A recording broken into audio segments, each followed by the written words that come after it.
Hi everyone, this is Nimita from Grace Aaron World. Hope you guys are doing good.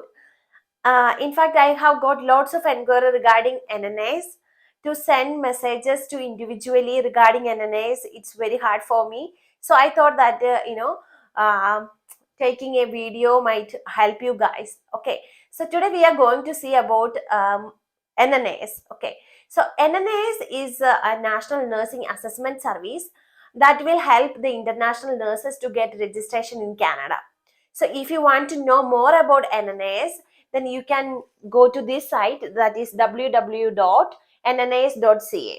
So this is an official site, so you will get an idea about NNAs and the steps, and also you can download the handbook. It will help you to fill the application. Okay, so what is NNAs? I already mentioned that it's a National Nursing Assessment Service. It is specifically designed for international nurses. Actually, it is a non-profit organization, and the members of this organization, that is 18 regulatory bodies from different provinces of the Canada. Okay, so this is specifically for registered nurses, registered psychiatric nurses and licensed practical nurses. So if you would like to come to Canada to work as a registered nurse or registered psychiatric nurse or licensed practical nurse, then you can you can fill the application via NNAs, and then you can apply for the registration. Okay. So the primary purpose of NNAs is to help international nurses to get registration in Canada, and they will assess your profile, your education, your experience, and they will verify your registration with the regulatory body. Okay. Since it's an application process, the first step, you need to create your own ID and password. Okay. So when you create your own ID and password, at any point of time, you can open and see the application status. Okay. So since it is a process, it will take some time, like 8 months to 1 year. And in this process, NNAs will assess your education, experience and registration. Okay, so once you filled your application, you can download some forms in terms of education, experience and registration. Then you have to submit that form wherever you have done with your nursing education, and wherever you had the practice in nursing, and also you have to submit another form to the registration where you got your registration. Okay, so what they're gonna do, they're expecting the filled form to the NNAS via the third parties, not from you. Okay, I mean those those forms should be filled by the college where you have done your education, where you have done with your experience, and the regulatory body. So what they're gonna look, so when you submit your education form, the NNAS board will compare your education with the Canadian standards, whether your education is enough for the nurses to give care, to work here as a registered nurse in Canada. So the Canadian standards might be somewhat similar with another countries. So they usually compare the educational standards where you have done your college, where you have done with your education. And then the very next step, they will compare the scope of practice, what you have already done with your practice settings, to the Canadian standards. Okay, some country they have less autonomy to work as a registered nurse, so some country they have more scope of practice. So the NNAs, they will make sure that the nurses who is coming to Canada to work as a registered nurse, they have the competency to work in Canadian environment. Okay.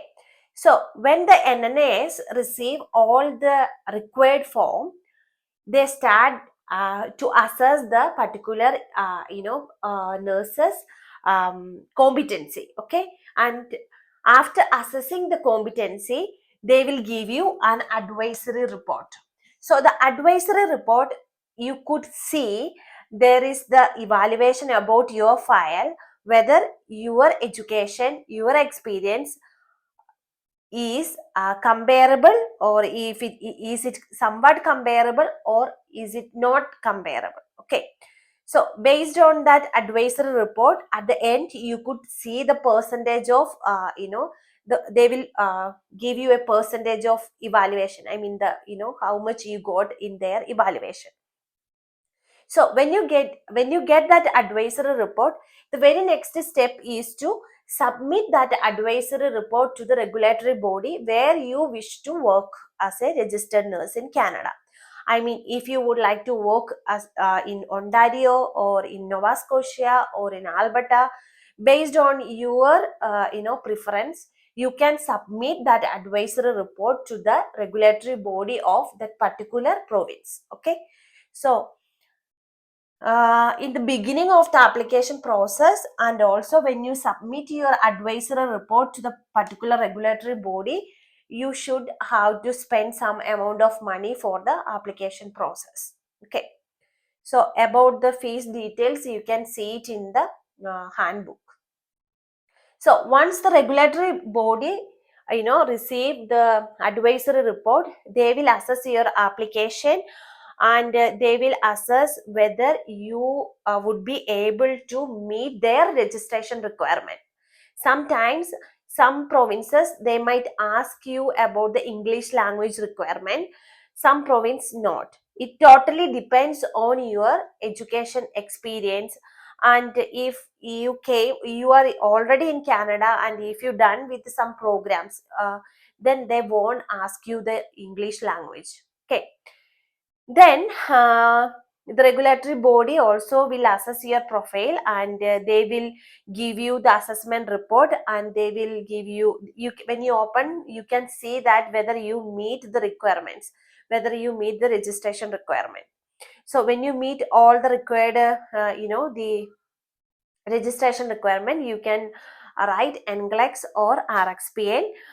Yeah, and also here I would like to mention that if you meet all the registration requirement to work as a registered nurse in Canada, in this step, uh, before you um, give the NCLEX examination, you could apply for conditional license. So with that conditional license, you could start here as a registered nurse, and meanwhile you can do the NCLEX and you can submit the report. And also each province has different rule. So if you want to work in Nova Scotia with your conditional license, that rule is different from Alberta. Okay, so you need to look into that specific requirement in depth. And if you want to know more about conditional license, the last week I have already published another video regarding conditional license. You can go and watch that video. You will get an idea about conditional license too. So once everything is completed, you will get the title, either registered nurse or registered practical nurse, or registered psychiatric nurse or licensed practical nurse.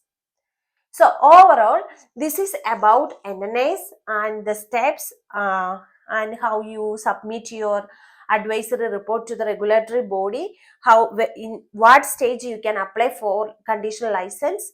Overall, I must say that the NNAS, it seems like it's a process. So, but overall, I could say that it's an evaluation. Okay. I hope this video regarding NNAs will help you guys. See you on next video. Till then, bye. Take care.